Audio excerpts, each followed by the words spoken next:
네, 앞서 보신 대로 타워 크레인은 한번 사고가 나면 사람이 숨지거나 또 다치는 경우가 많습니다. 특히 3톤 미만 소형 크레인 사고가 잦은데 올해에만 3명이 목숨을 잃었습니다. 그래서 정부가 소형 크레인 약 600대를 검사해 봤더니 결함을 포함해서 지적 사항이 4,000개 가까이 나왔습니다.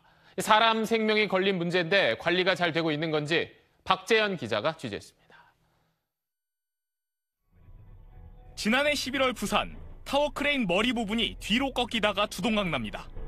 끊어진 크레인이 차량이 줄지어선 인근 도로를 덮쳤는데 하마터면 큰 인명피해가 날 뻔했습니다. 딱 나왔는데 그냥 뚝 떨어지더라고요. 아, 순간적으로 그냥? 예, 깜짝 놀라 죽을 뻔했어요. 교통안전공단 조사 결과 사고는 크레인 결함 때문이었습니다. T자형 타워 크레인을 임의로 L자형으로 개조해 사용했는데 문제는 크레인 머리와 몸통 연결 부위 나사가 설계보다 4개나 부족했던 겁니다. 지난 2월 서울 용산에서도 타워 크레인이 넘어져 밑에서 작업하던 노동자 1명이 사망했습니다. 사고 직후엔 크레인 지지선이 풀린 상태에서 무리하게 작업해 난 사고로 추정됐는데 정밀 조사에서 기계 결함으로 드러났습니다.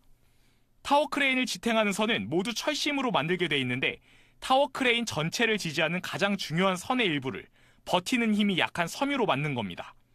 황당한 건 부산 크레인은 사고 한 달 전, 서울 용산 크레인은 사고 5개월 전 정기검사에서 모두 적합 판정을 받았다는 점입니다.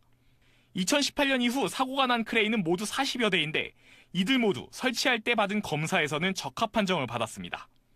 볼 수 있는 부분이 있고 없는 부분이 있는데요. 네. 보트가 쫙 있습니다. 네. 근데 이제 구조물이다 보니까 이제 가리는 부분들이 있어요. 사고가 이어지자 국토교통부는 올해 1월 전국 공사 현장에 설치됐거나 설치 예정인 소형 크레인 1,200여 대를 전수검사하겠다고 밝혔습니다. 검사에선 한눈에 보기에도 위험한 요소들이 곳곳에서 확인됐습니다. 크레인 지지대 부분에 나사가 빠져 있는가 하면 지지대와 체결이 아예 안 돼 있거나 철사로 아슬아슬하게 묶어놓은 곳도 있었습니다.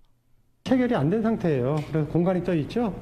힘을 받게 되면 붙고 힘 반대로 돌게 되면 이게 떨어지고. 나사를 제대로 안 조여 조금씩 움직이는 것도 부지기수. 실물을 보지 않고 서류만 보고 사인을 해줬다는 얘기밖에 안 되는 거예요. 이거는 실제 검사했던 각 기관에서도 인정을 했습니다. 이걸 어떻게 검사를 내줬는가. 자기네도 이해하지 못하겠다. 크레인 594대를 검사했는데 무려 4,000개 가까운 지적사항이 나왔습니다. 그중 고발, 과태료, 벌점 이상 처분을 받은 크레인도 무려 141건이나 됩니다.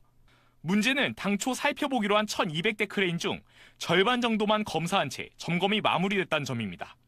코로나19와 폭염, 조사원 피로도 등을 이유로 애초 예고한 검사를 끝내면서 나머지 600대 크레인은 점검을 받지 못한 겁니다.